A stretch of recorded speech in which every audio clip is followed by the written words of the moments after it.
প্রাক্তন হাইকোর্টের প্রধান বিচারপতি অভিজিৎ গাঙ্গুলির বিরুদ্ধে আইএসএফ প্রার্থী করে প্রাপক বা চাকরি প্রার্থীর এমন একজন ছাত্র নেতাকে, অর্থাৎ যাদেরকে বিচারপতি আশ্বাস দিয়েছিল বা ভরসা দিয়েছিল তাদের ন্যায় পাইয়ে দেওয়ার, ন্যায় বলতে তাদের চাকরি যে বিক্রি হয়েছে বা দুর্নীতি হয়েছে সেই চাকরি পাইয়ে দেওয়ার জন্য প্রাক্তন বিচারপতি তাদের আশা জাগিয়ে তার রাজনৈতিক স্ট্যান্ডটাই খাড়া করেছিল। ছাত্ররা বা বঞ্চিত চাকরি প্রার্থীরা তারা বুঝতে পারেনি যে হাইকোর্টের প্রাক্তন বিচারপতি তিনি কোর্টে বসে তার রাজনৈতিক জমিটি শক্ত করছে বা তার রাজনৈতিক জমিটি চাষ দিচ্ছে রাজনীতি করার জন্য।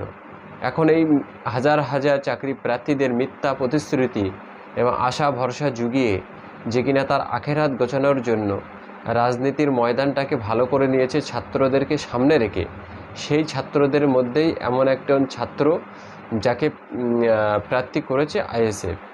এখন এটা নিয়ে বিজেপির ছোট বড় মেজো সেজো নেতারা বড় ছোট কথা বলছে, কিন্তু বাস্তব যেটা পরিস্থিতি সেটা হলো অভিজিৎ গাঙ্গুলি তিনি কোর্টে সংবিধানকে সামনে রেখে তার রাজনৈতিক কেরিয়ার শক্ত করার জন্য তিনি সংবিধান বা চাকরি প্রার্থীদেরকে সামনে ব্যবহার করেছে। আসলে তার মনের ইচ্ছা ছিল তিনি রাজনীতি করবে বা বিজেপির সভাপতির পদ তিনি প্লে করবে। এইটা করতে গিয়ে তিনি এই হাজার হাজার চাকরি প্রার্থীদের বঞ্চিত করেছে। সেই চাকরি প্রার্থীদেরই মধ্যে একজন তার বিরুদ্ধে প্রার্থী হয়েছে এবং তিনি কী আশ্বাস প্রতিশ্রুতি দিয়েছিল সেটাই তারা ভোট প্রচারে তুলে ধরবে বলে কথা দিয়েছে।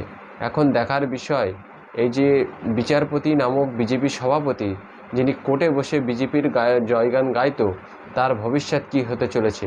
বিজেপির তদন্ত কিন্তু বলছে তমলুক কেন্দ্র বিজেপি হারতে চলেছে।